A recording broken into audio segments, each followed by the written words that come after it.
Here we go. And we are live. We are live. We are live. A Good bit morning, good morning, good morning.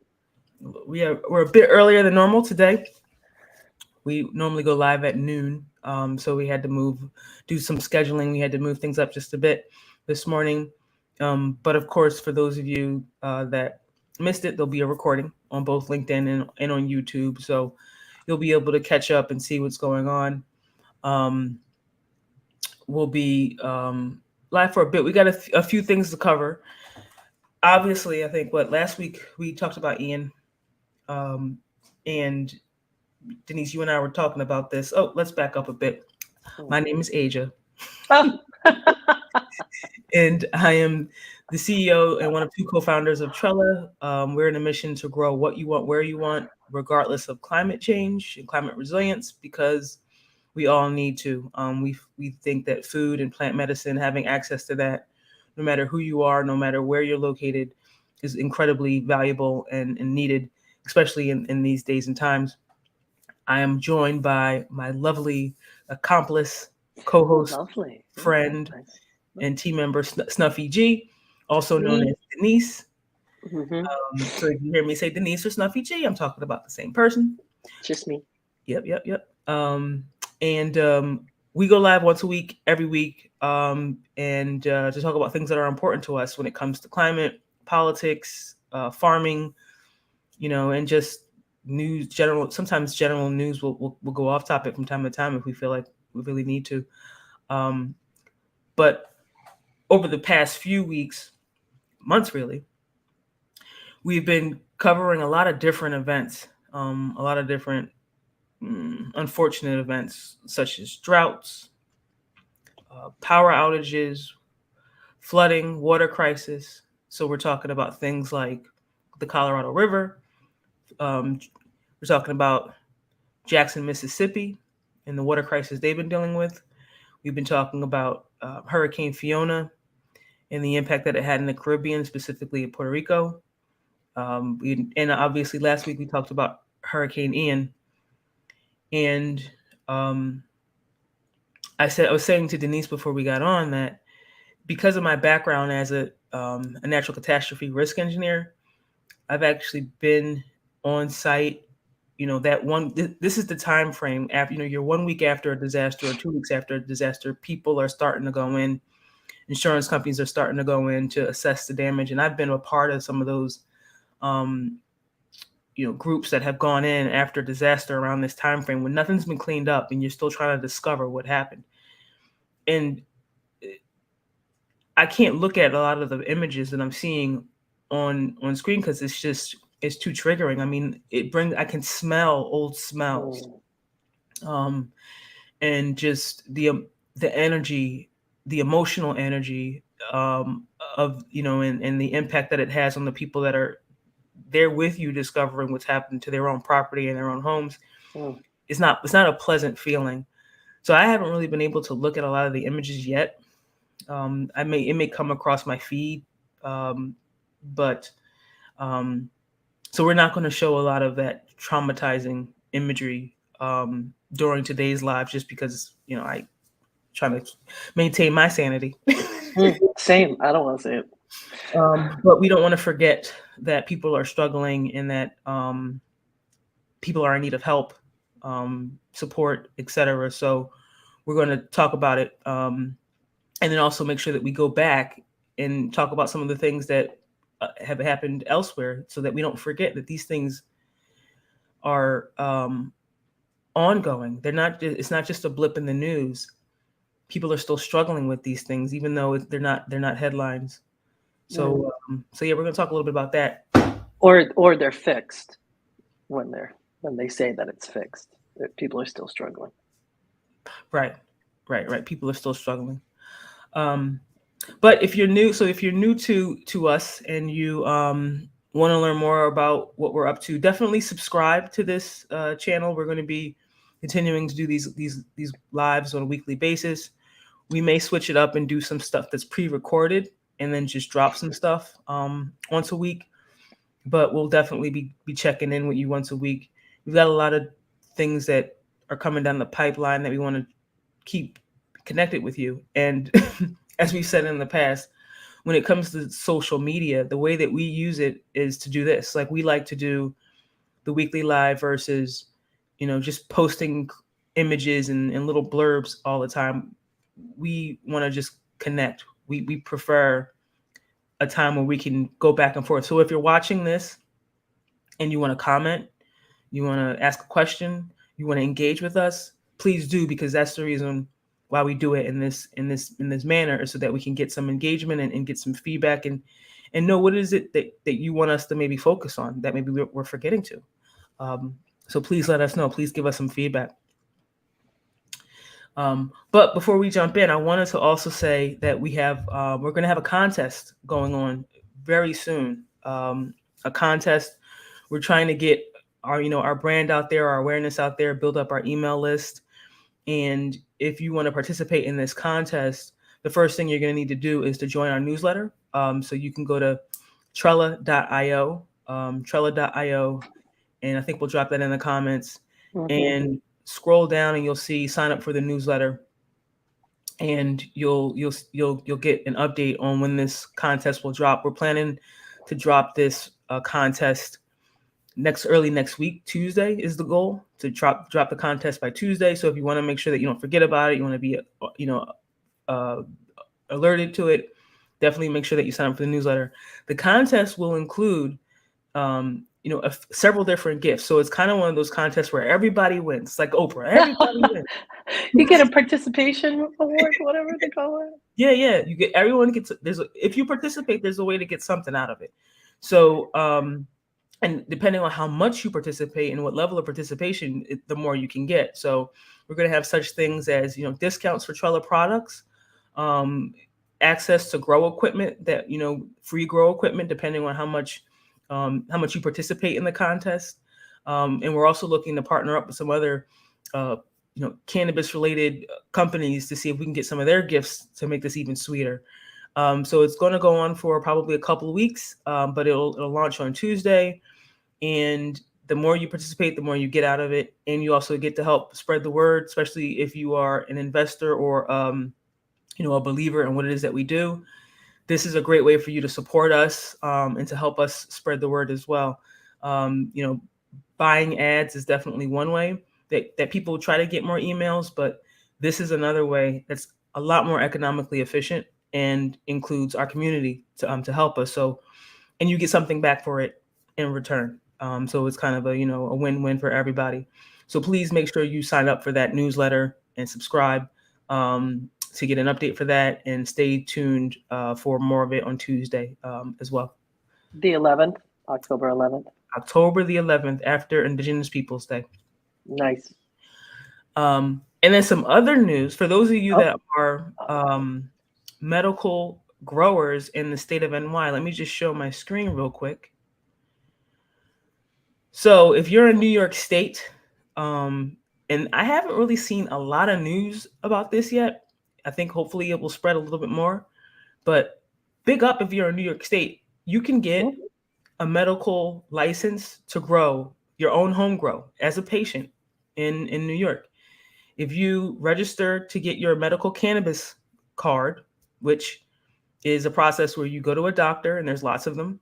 You go to a doctor, they basically say you need cannabis for any related illness, and then you can file with the state of New York, and you have your medical cannabis card. The big benefit is, starting today, just today is the first day, anybody with their medical cannabis card can home grow. You can grow up to 6 plants or 12 plants, depending on how many adults you have in the household. You're allowed to do 3 mature plants, which means plants that are flowering, and 3 plants that aren't flowering, that are in that vegetative state. So if you're looking for a way to get access to quality cannabis that you can grow yourself, you know what you put in it, you pick your own strains, you have consistent access to it, you have that ability to do it. If you're going to wait around for these recreational cannabis companies to get going, you're probably going to have to wait until 2023. And you're not going to really know the quality or the chemicals that are being used on your grow. So I'm a huge huge supporter of the grow your own movement, having that intimate connection with your own medicine when you grow it yourself. They also say that there's an additional like healing benefit when you do it yourself. So I support this 100%. I'm so psyched to hear that New York Mm-hmm. residents will have the ability to grow at home, just like we do here in Massachusetts. Because to me, I mean that's all of it. I mean, unfortunately, New Jersey does not have that. This is not something that every state is able to do. So if you're living in New York and you want to know what you're consuming and you want to grow your own, now's the time to do it. Go out, get your medical cannabis card, and you can start growing today.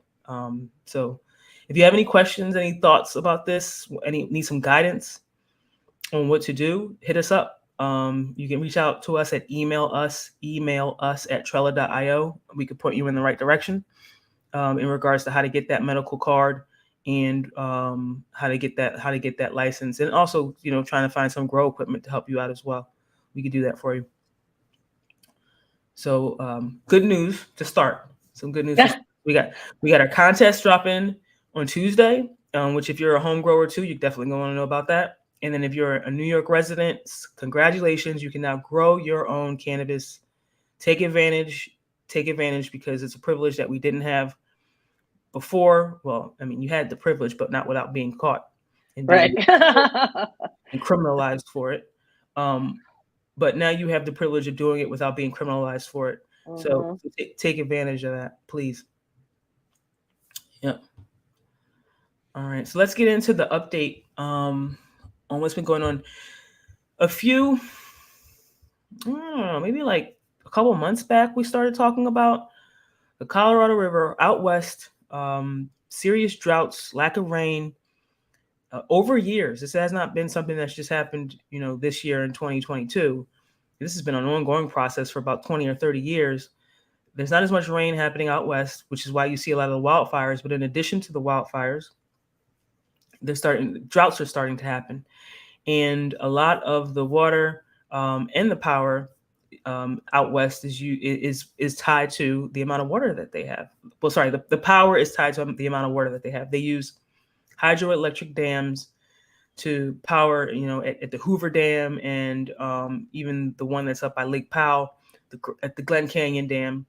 Both of those are hydroelectric dams that use water to drive turbines that generate power, and that power supplies multiple states, not just California as you see on my screen, but Arizona, Nevada, New Mexico, even parts of Mexico as well get benefit from the Colorado River. So the Colorado River is important, incredibly important, as we covered in some of our previous lives.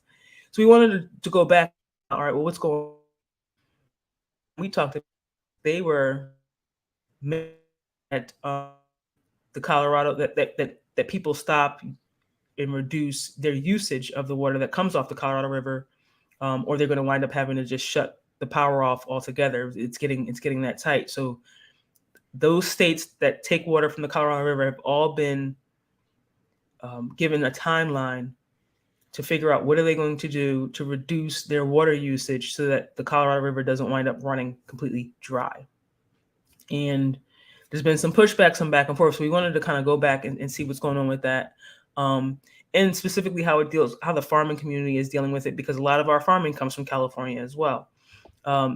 Apparently, there's a place called Imperial County, which is right on the border of Mexico, all the way at the very end of the Colorado River, southernmost tip. And a lot of the farmers down there are drawing water from the Colorado River, but because they were kind of there first, quote, and I say there first, quote unquote, because they weren't really there first. But they say they inherited the legal right to use that water, but now they're under pressure to give up some of it, because quite honestly, it doesn't matter who has rights to it.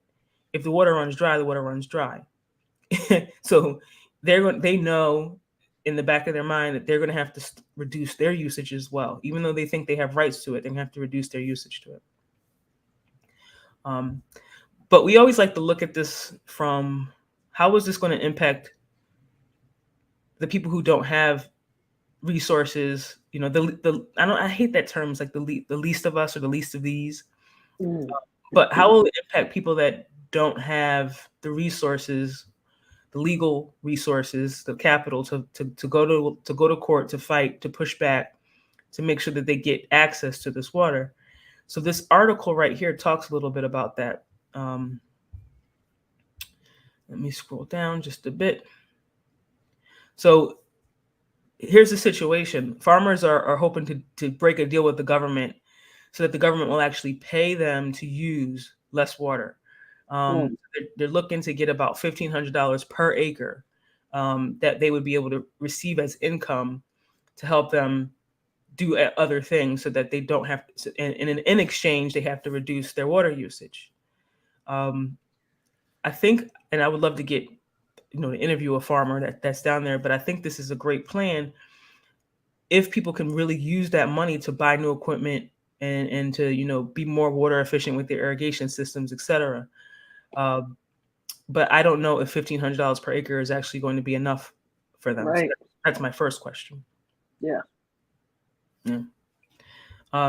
Then the matter is, well, how is this going to impact, because there's a segment of farmers in this Imperial County, but there are other people as well that are in this area that rely on farming, and they fear that if they can't farm and they use less water, that means fewer jobs.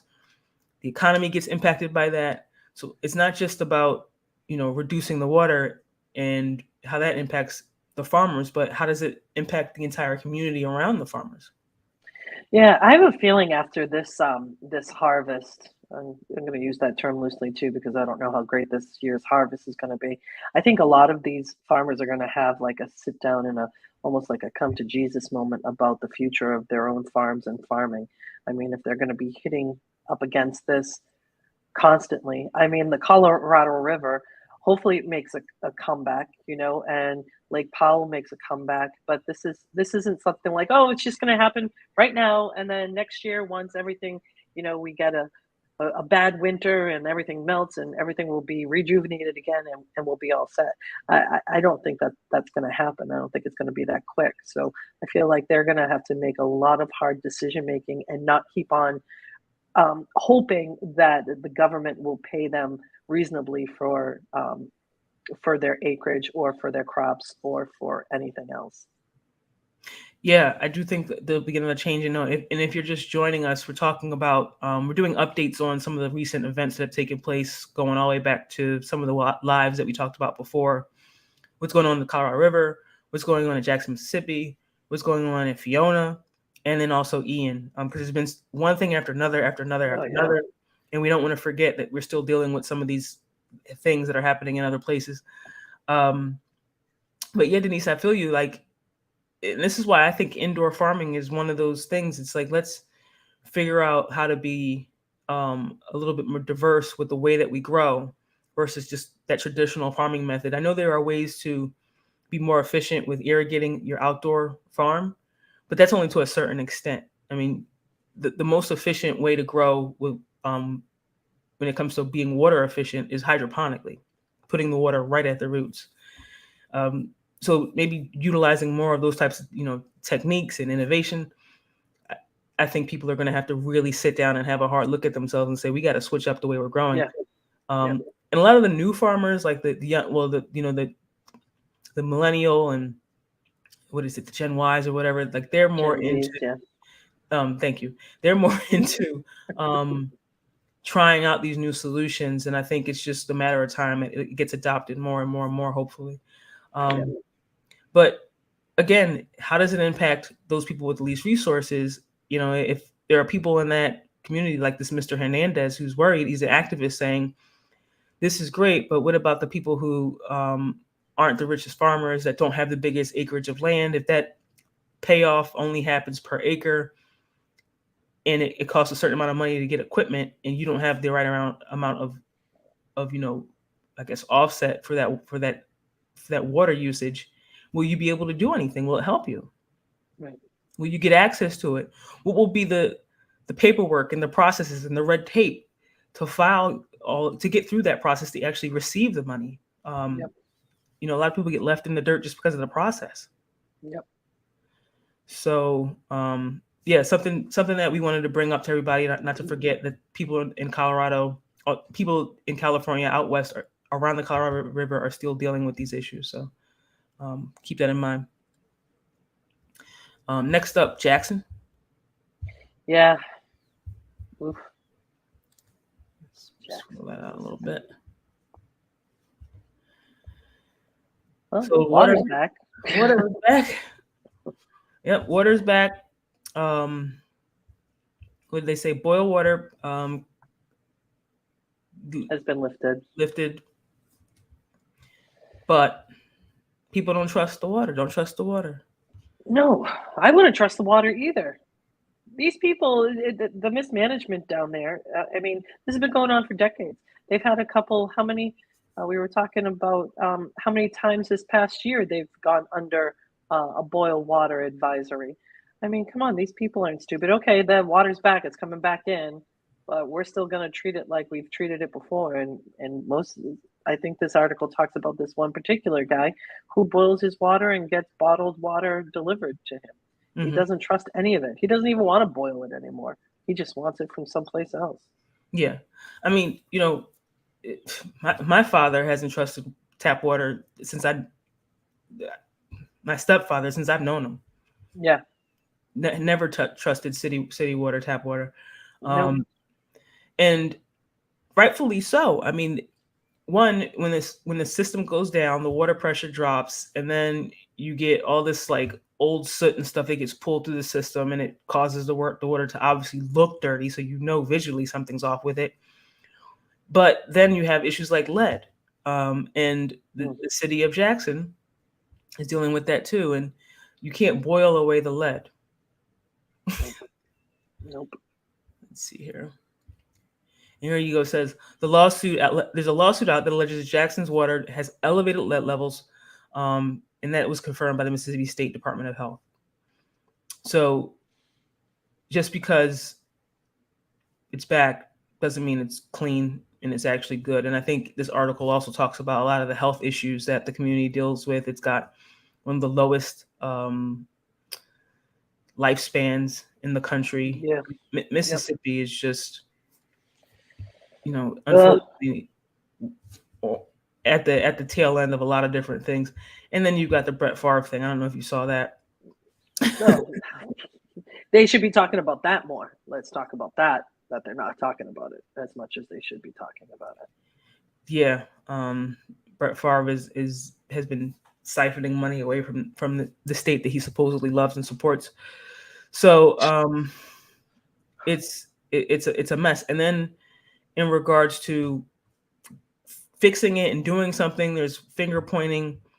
The governor is blaming the city and saying that it's mismanagement at the city level, which to me makes no sense because there's so much obvious paperwork and track record of the city complaining and submitting requests for more funding, either not getting that funding at all because they were told like they wouldn't even take the vote to the floor.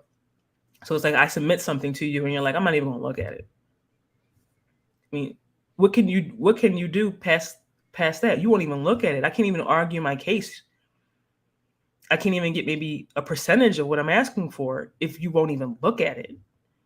And then they claim, yeah, we did give you some money, but then they find out that it's actually income taxes from the residents of Jackson, that they're just basically saying, well, we let you use your taxes. We're asking for additional funding from the state's coffers to us. And it's just been a nightmare. And the governor of Mississippi is not friendly, doesn't really seem to have a lot of love for Jackson. I've seen some negative statements that he's made online about the city of Jackson.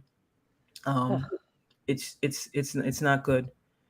So I don't blame them for not wanting to drink the water, because it's not. Who's to say that when they say you don't have to boil it? Like who checks off and signs off on that? Yeah, right. Yeah. So right here it says, although Mississippi is set to receive $429 million in funding over 5 years, Jackson must wait and fight for its share. Jackson is also the capital of the state. Right. Like, what is happening? So from what I've read and seen online, some of it has to do with they really want that airport, the Jackson airport. The state wants the city of Jackson to give up management of the airport and give it to a private lender. I'm sorry, a private company so that they can manage it instead. But the city of Jackson gets revenue from that airport. So why in the heck would they? I mean, it's probably one of the main revenue generation things they have in the city. Why would they give that over to a private company?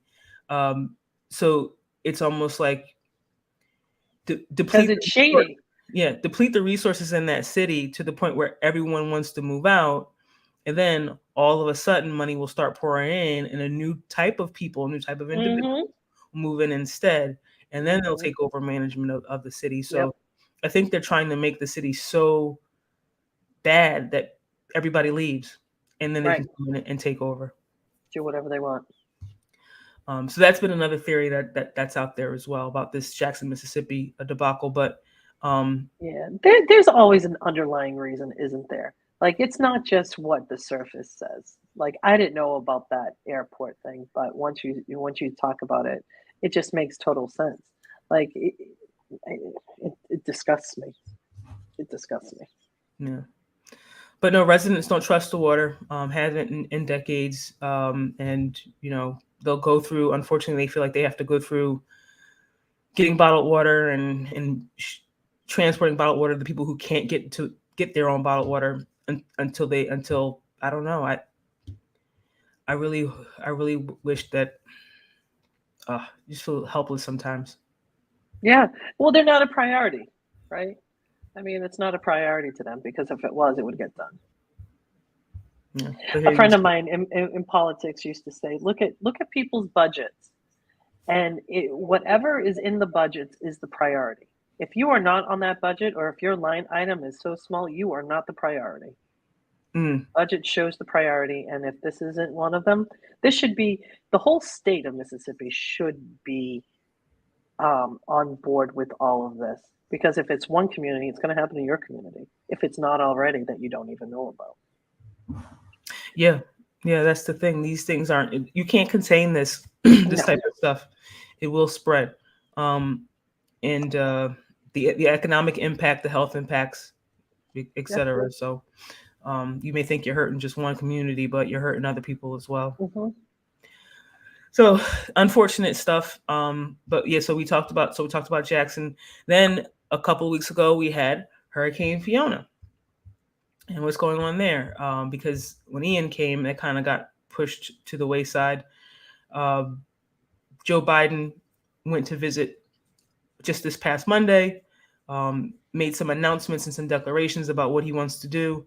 We're gonna have to hold him to that.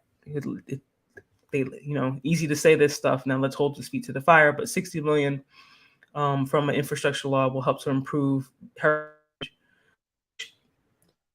start. Definitely not in my opinion. no, 60 million. I mean, 60 million.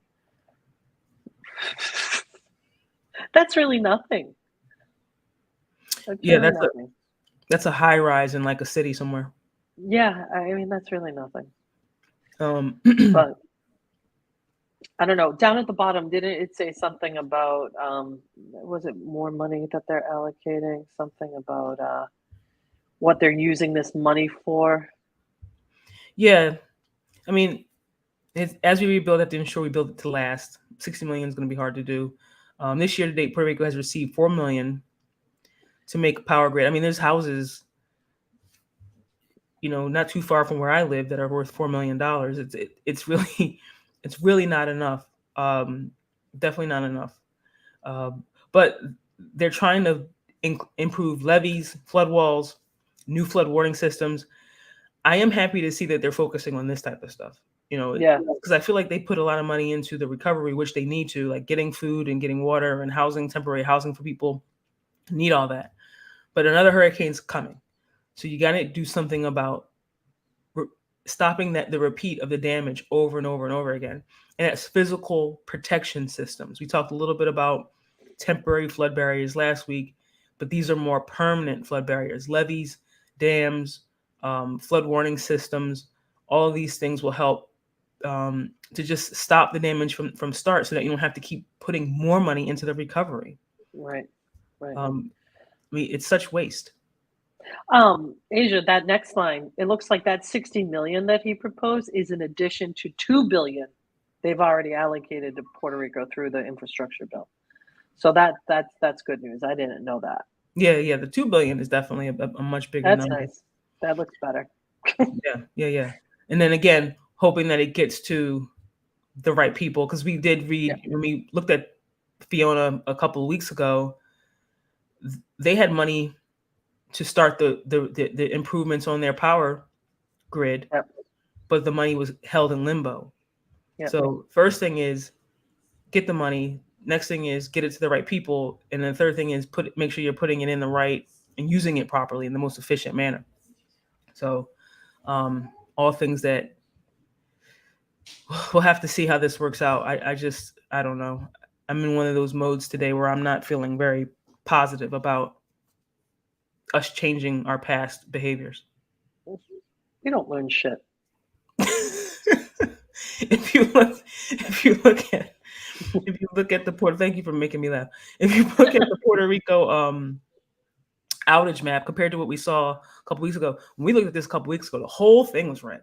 So if I zoom in just a little bit so you can see a little bit better, this little grid down here, 0 to 100% outage. So this is how much outages people are experiencing. So it looks like the worst case scenario is over here on the West Coast, which is about 30 to 40%, I'd say, of power outages, and then you're bouncing between 0 to 10% here. So they're back up, but something else can come and boom, they're all red again.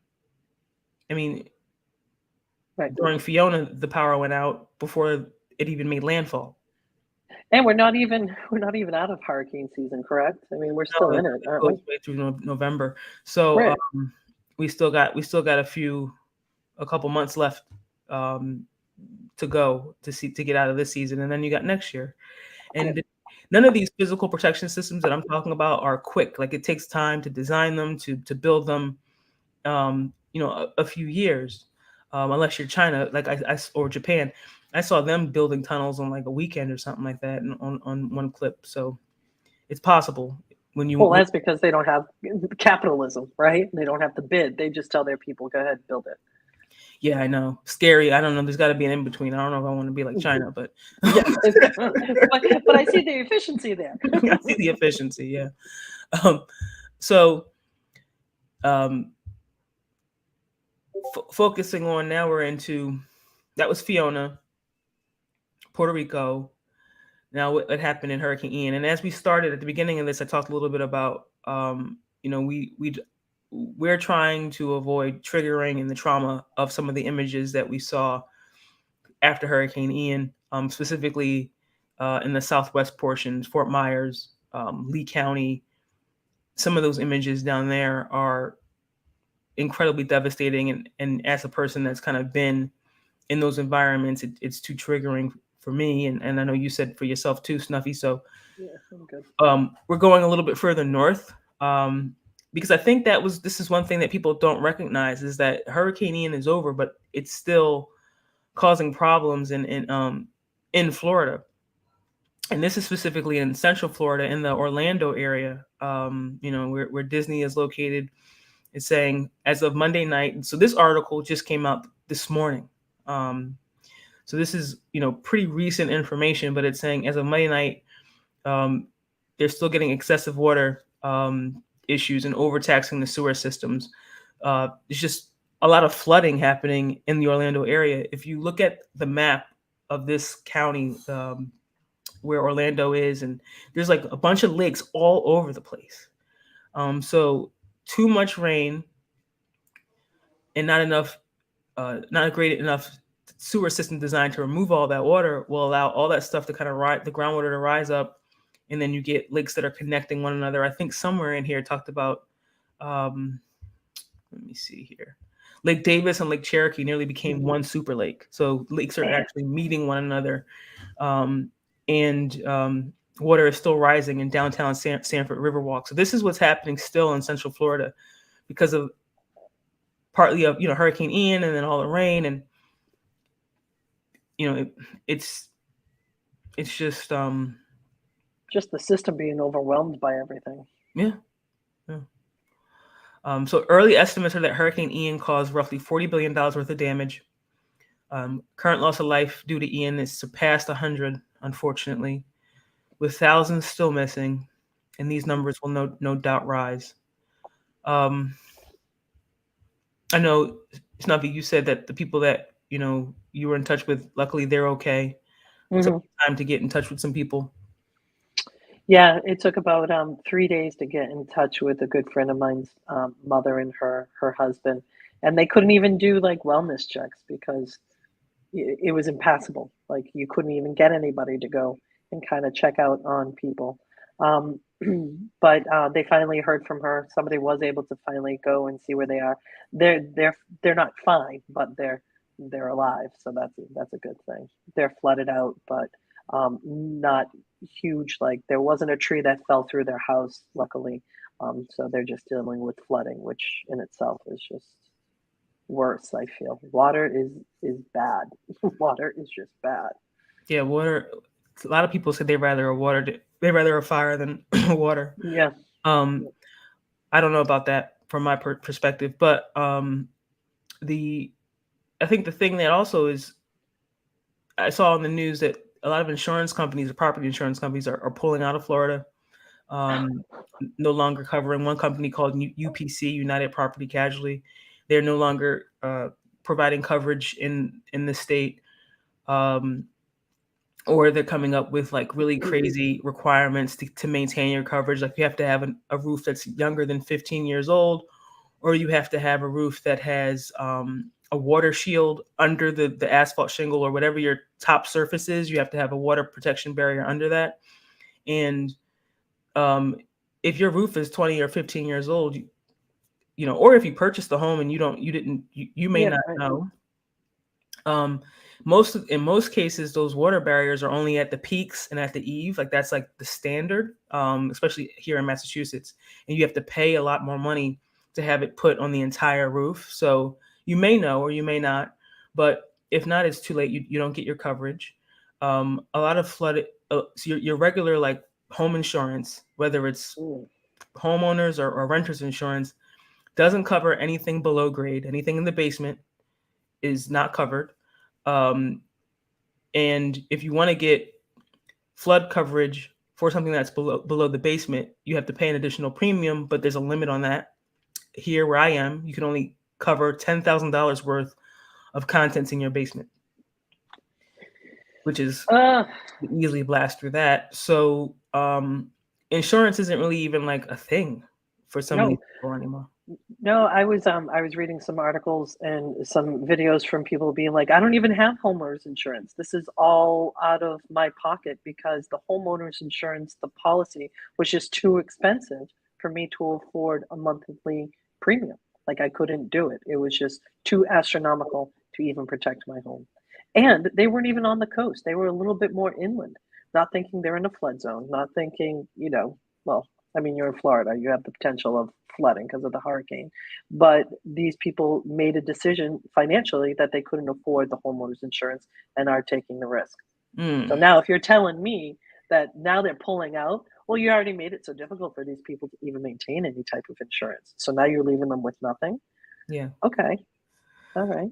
There'll be a lot of residents relocating from Florida, I think, after this for sure. And mainly because they can't get coverage. And Yeah. if you know that your probability of this happening is high, Yep. that's too much of a gamble for me, for my blood. No way. Right. And if you were an investor looking to invest on there, no That's way. tough.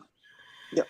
So, but then we talked about last week. How did this actually impact the farms? Because a lot of the food, our oranges, our tomatoes, soy, like a lot of things that we rely on elsewhere throughout the country, comes from the state of Florida in regards to Yep. food. And last time we talked about this, people were trying to pull their harvest early because this is harvest season. This is the time of the year where it's time to pick all those crops, make that money, get that revenue from all the hard work that you've done for weeks and months in advance. And people were trying to pull their harvest as quickly as they could, but if it's not ready, Right. you pull it and you still don't get the money for it that you need, that you may think. And here it says Hurricane Ian's path through southwestern and central Florida left behind damage to citrus orchards, fall planted crops, as well as buildings, equipment, fencing. Industry officials say the high winds and flooding knocked fruit from trees prior to harvest in the state's citrus belt, uprooted recently planted fall vegetables, and entirely submerged honeybee colonies. The group has received reports of flooded vegetables fields as far north as St. Augustine, as well as livestock and dairy losses and damage to greenhouses, irrigation systems, and machinery. So, when we talked about this last week, we learned that even the crop insurance that you can get through the federal, if this is a state, it was either a state or a federal program. Nonetheless, the crop insurance you can get through that doesn't cover the replacement of the trees. It covers replacement of your crops that you pulled for that year, but your trees are gone. Yep. So this person is saying, I do know that in some cases growers will be able to replant given where we were in the season, but we're waiting to hear what some other growers may be seeing in their fields and what the steps might look like. So many of the state's specialty crop growers cannot rely on crop insurance because of lack of availability. Those that do qualify often choose not to use it because premiums are high and payouts are low. So insurance is not the answer. And now that it's not even available, more people will know. We have to come up with physical ways of protecting the food supply, physical protection systems, things that you can actually do. So that's what we're about. My background, helps me to have some insight from that perspective. We talked a little bit about some of those physical protection systems last time. If you need help, support, want to talk things through, reach out. We can schedule a free time to get together to do a consultation at Trella.io. Also, don't forget, as we mentioned at the beginning of this, we're going to have a contest, a referral contest coming up. Everybody wins type of contest. So any level of participation, you'll wind up getting something, from discounts all the way up to grow equipment. And we were looking to spread the word, spread the awareness. If you're an investor in Trella Grow LST or in Trella Technologies, if you're an investor, this is a great way for you to support what it is that we're doing. If you want to become an investor, our campaign, our offering is still active until October 24th. So make sure that you take advantage of that opportunity. Go to wefunder.com. That's where our campaign is. Or you can just go to our website, Trella.io, and you'll see our WeFunder campaign link there as well. But thank you, everybody. We'll be back next week, sometime on Wednesday, sometime around noon. And we appreciate you taking some time to check us out. Be with us today. Mad peace and mad love. Later.